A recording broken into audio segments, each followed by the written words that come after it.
अब एक ऐसी खबर है जो आप सोचिएगा कि कैसे अमेरिका ने तैयारी करना शुरू कर दिया और जिसको कहते हैं ना वॉक द टॉक, वो हो रहा है।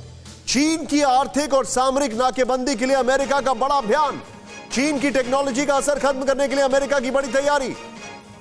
US innovation and competition act के तहत चीन की कंपनियों पर लगेगी लगाम। अमेरिकी राष्ट्रपति को अनैतिक काम करने वाली चीनी कंपनियों पर रोक लगाने का मिलेगा अधिकार।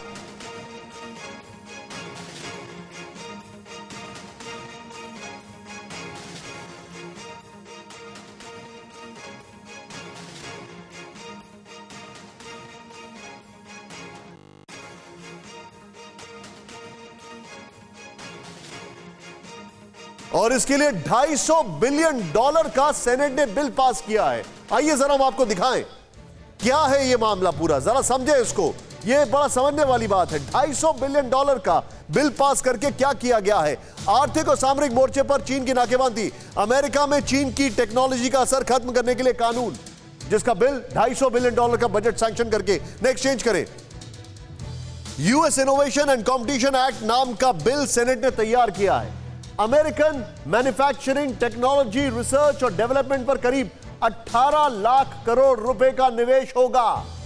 टेक्नोलॉजी में चीन का असर कम करने के लिए रीजनल टेक्नोलॉजी हब बनाए जाएंगे।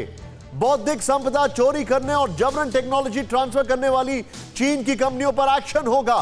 अमेरिकी राष्ट्रपति को ऐसे लोगों या संस्थाओं पर बैन लगाने का अधिकार मिलेगा।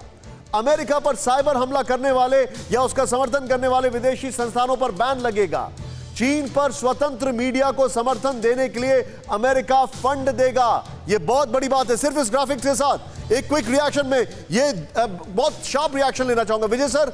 इस फंड का मतलब क्या है और ये जो एक्शन है इसका मतलब क्या है? इसका मतलब बहुत सीधा है कि चाइना को एक मैसेज देना कि हम तैयार हैं। अभी तक जो आपने रेड लाइंस क्रॉस करी हैं, आने वाले समय में आपको उसकी कीमत चुकानी पड़ेगी। और अगर ये आज तक चाइना की अमेरिकन कंपनीज और वेस्टर्न कंपनियां ये सोचती थी कि अगर हम चाइना नहीं जाएंगे तो हमें बेनिफिट नहीं मिलेगा, लो कॉस्ट प्रोडक्शन चाइना में होगा, ये एक मैसेज उनके लिए भी है कि आप लोग अपनी स्ट्रेटेजी को बदलें। अगर आप चाइना जाके इन्वेस्टमेंट करते हैं, आपको जो सपोर्ट चाहिए वो हम अमेरिका में भी देंगे, लेकिन एक लिमिट से ज्यादा अगर आप आईपीआर टेक्नोलॉजी ट्रांसफर करते हैं बगैर परमिशन के और बगैर नेशनल पॉलिसी परमिशन के, तो आपके खिलाफ भी कार्रवाई होगी। तो मतलब ये सीधे सीधे ग्लोबल डिपेंडेंस ऑन अमेरिका बढ़ाना है और चीन को कम करना है टेक्नोलॉजी के क्षेत्र में। बिल्कुल। देखिए, आप सेकेंड वर्ल्ड वॉर के बाद आज अगर अमेरिका वर्ल्ड पावर बना तो सबसे इंपॉर्टेंट डॉक्यूमेंट जो सेकेंड वर्ल्ड वॉर के बाद बनाया था अमेरिका ने, वो था नेशनल साइंस पॉलिसी डॉक्यूमेंट। जब तक आपके पास इंटेलेक्चुअल प्रॉपर्टी नहीं है, आप ग्लोबल पावर नहीं बन सकते। और यही चीज भारत को भी सीखनी होगी सर। लेकिन इसका जवाब लेकर चाइना तैयार है। और फिक्र आपकी, सोमवार से शुक्रवार रात 9 बजे सिर्फ TV9 भारतवर्ष पर।